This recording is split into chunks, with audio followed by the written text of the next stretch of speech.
I shall present to you the laboratory results we obtained when testing the blood obtained from cupping. The results were as follows. Firstly, the forms of the red cells were always unnatural, such as pure cells, target cells, coronated cells, spherocells, and hyperchromesia. Of course, there was a difference in the sizes and forms.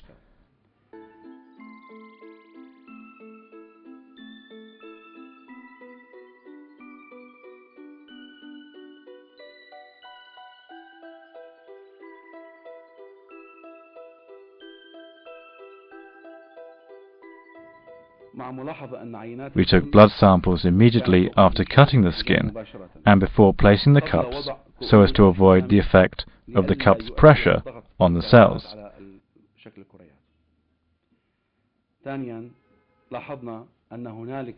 Secondly, we noticed that there was a large reduction in the number of white cells coming through the cuts in all the cases we studied, as there were about 525 to 925 cells in each millimeter cubed.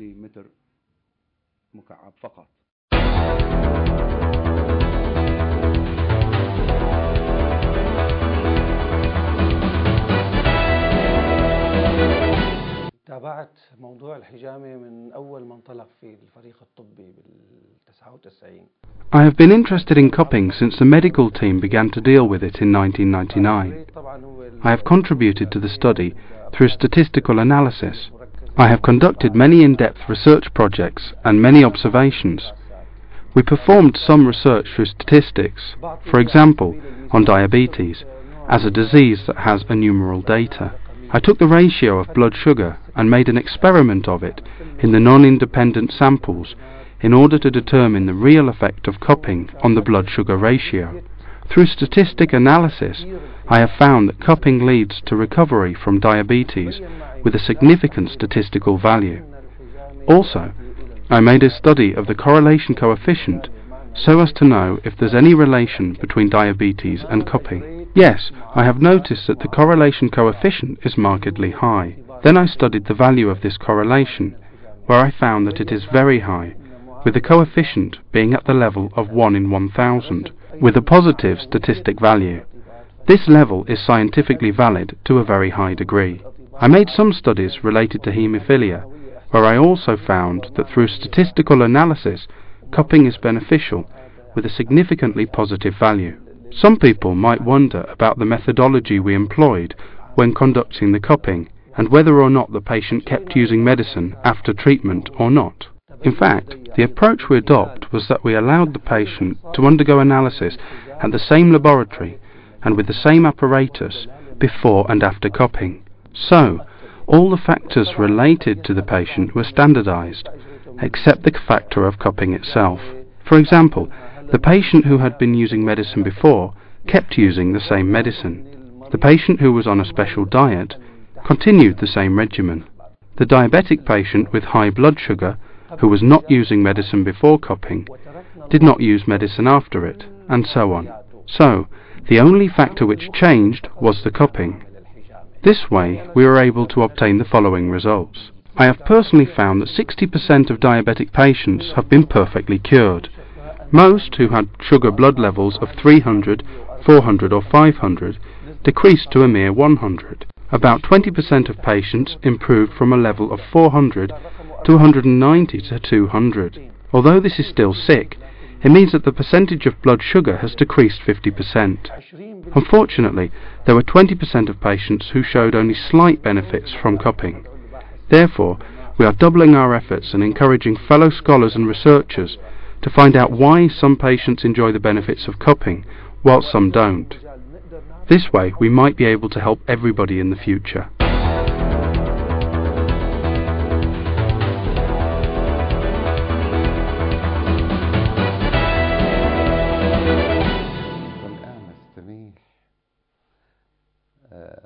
أحبائنا المشاهدين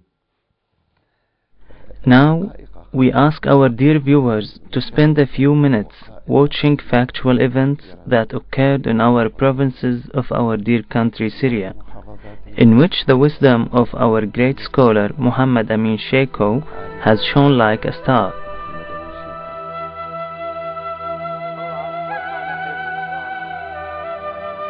I fell ill and was taken to Al-Basel hospital, where I was treated for a month without any improvements. So I went home. I remained under medical treatment for a while, but was unable to sit or stand. I had to remain in bed the whole time.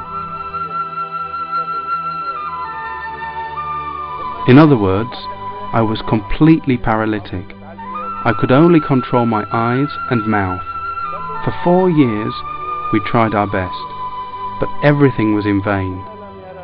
Then they informed me of a person who was practicing cupping. I told them that I would like to have it done. The cupper came and we received him hospitably. He was a very nice man.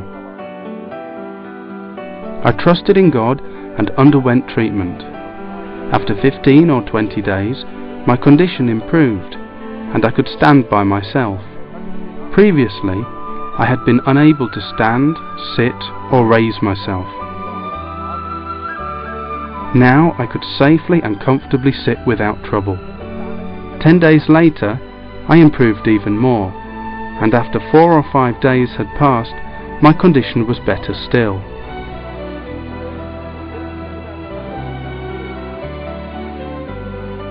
Praise be to Allah, now I can stand, sit, and do everything. I was in a terrible state before. I never expected to be cured, but thanks be to God that I was. Before treatment, I couldn't even open my hand. Now I can. Before cupping, I had lost hope of ever being normal again. Praise be to God.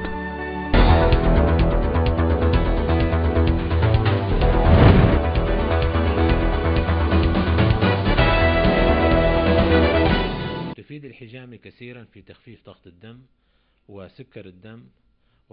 I'm interested in the nervous system as it's the core of my specialization. Cupping has a role in controlling the blood to the brain. It also protects the cerebral vessels from thrombosis, as it drives out congested blood and consequently lessens the occurrence of cerebral thrombosis. It also lowers the arterial blood pressure, which helps in reducing the occurrence of cerebral bleedings, and in activating the immune system. It reduces the likelihood of immunologic nervous diseases.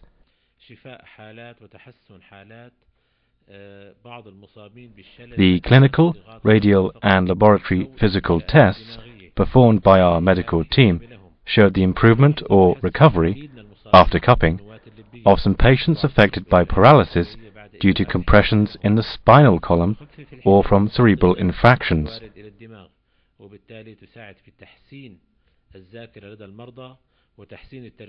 It was also noticed that many of the patients who were suffering from hernia in the nucleus pulposus have been cured and restored to full health following cupping.